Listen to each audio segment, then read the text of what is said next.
In our Sunrise Smart Start, Rochester police are investigating after a 26-year-old man was shot in his car in the area of Reynolds and Katy Street. This happening just before 3 o'clock this morning. Police say that man in the car, when it was struck multiple times by gunfire, he was taken to the hospital with a non-life-threatening injury.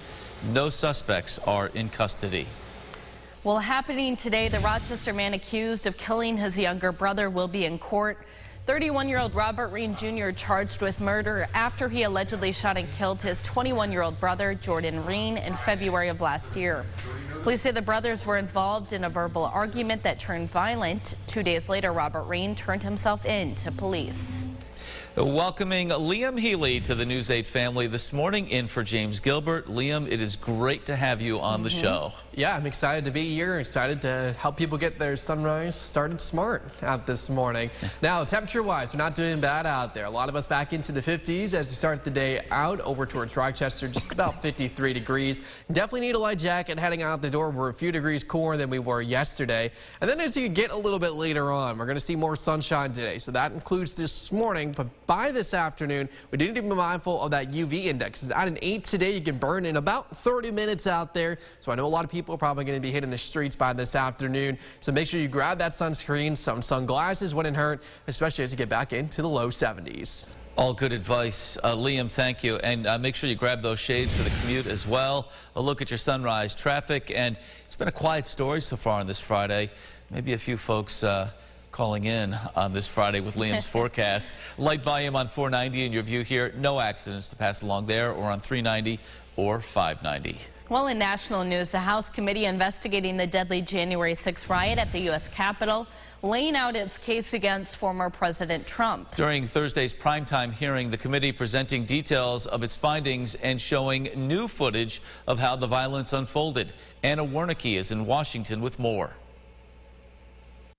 We need backup. New video showing thousands of people storming the steps of the U.S. Capitol on January 6th. January 6th was the culmination of an attempted coup. Committee Chair Democrat Benny Thompson says protesters assaulted more than 100 police officers and caused nearly $3 million in damages. President Trump summoned the mob, assembled the mob, and lit the flame of this attack. Wyoming Republican Liz Cheney, one of 2 Republicans on the 9-member panel, says former President Donald Trump had a 7-part plan to overturn the 2020 presidential election and stop the transfer of power, despite being told otherwise by then U.S. Attorney General Bill Barr. I made it clear I did not agree with the idea of saying the election was stolen. U.S. Capitol Police Officer Caroline Edwards, who suffered a concussion trying to keep protesters from breaking into the Capitol, testified about her experience on January 6th. I was slipping in people's blood. Cheney says their investigation revealed the former president did little to stop the riot, and it was Vice President Mike Pence, not Trump, who called in the National Guard for help. Aware of the rioters' chance to hang Mike Pence, the president responded with this sentiment, quote, "Maybe our supporters have the right idea." In a statement late Thursday, Trump called the committee members political hacks and accused them of not playing, quote, "any of the many positive witnesses and statements during the hearing." Anna Wernicke reporting there. The committee says there will be 6 more public hearings that will go into even more detail. The next hearing is set for Monday. Meanwhile, the local man charged with seditious conspiracy for his alleged role in the January 6th attack, pleading not guilty to the new charges. Dominic Pizzola of Rochester was arraigned alongside other members of the right-wing extremist group, the Proud Boys. During the hearing, the defense suggested prosecutors coordinated with the House January 6th Select Committee to time the charges and the arraignment to take place just before the start of the Select Committee's primetime hearing. Video of Pizzola breaking a window at the Capitol was played during last night's hearing. Developing now, police in Geneva have arrested 1 woman and are looking for a second after a body was found behind the Geneva General Hospital. Kira Scott is charged with manslaughter, among other charges, after officers responded to the hospital Sunday night, where they found the deceased body of 44-year-old Keith Morlang of Waterloo. The investigation revealed Morlang had a medical emergency early Sunday morning. Scott informed the victim's family she was taken to the hospital. We're told she instead drove him to the parking lot. pulled him out of the vehicle, tried to conceal his body, and left him there. Police are also looking for Lacrita Verstraete in connection to this case. Elsewhere, a Fairport man charged after shots were fired at the Hill Cumorah Visitor Center in Palmyra Wednesday. State troopers say 23-year-old Michael Bushart was target shooting in the area when a bullet struck that visitor center. No one was injured. Bushart is charged with reckless endangerment. Investigators say he had no ill intent. Well, gun violence, an issue impacting an alarming number of people and their families. Now a plea from one local family whose son recently became a victim of that violence. Sharon Davis is a 20-year-old D1 college football athlete at Marist, but he's home for summer break. 2 weeks ago, he was with his friends in the parking lot at East High School when he was shot 2 times. One gunshot fracturing his skull. The other bullet went into his shoulder and fractured his arm. Davis's family says he was not the intended target, and now his football career is in jeopardy. While they're grateful he is alive, they're pleading with the community to stop the violence. Put yourself in that family's shoes. That family that you're thinking about taking that person away from. Put yourself in their shoes. What if it happened to your family?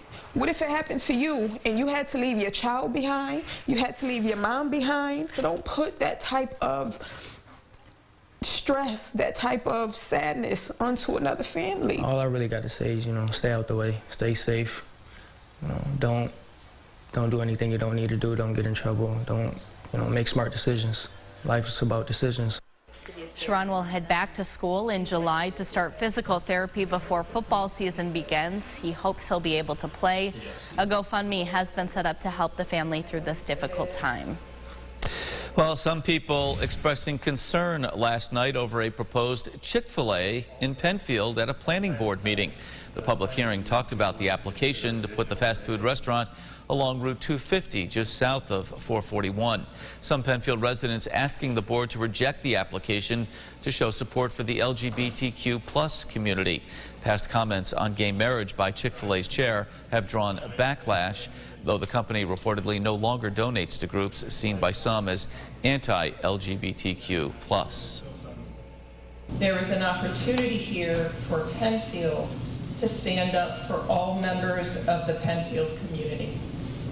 As allies, I believe we have an obligation to think about others and how we stop discrimination. In this case, by saying no to companies that have a history of discriminating.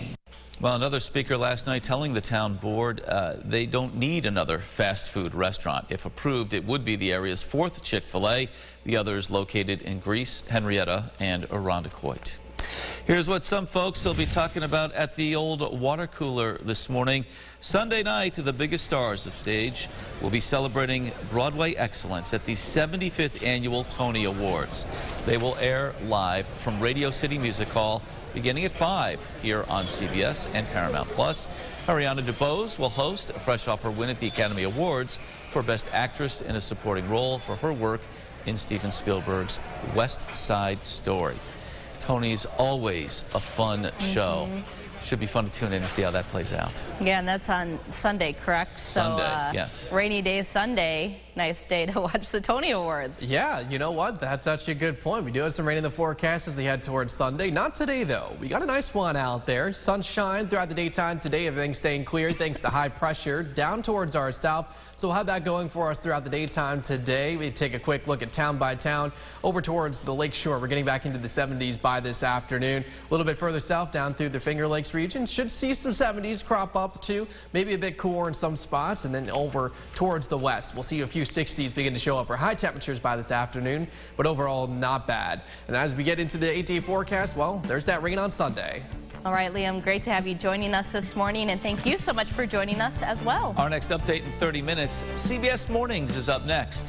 Have a great Friday. Follow News 8 wherever you are on RochesterFirst.com, Facebook, Twitter, and on our app for news and weather.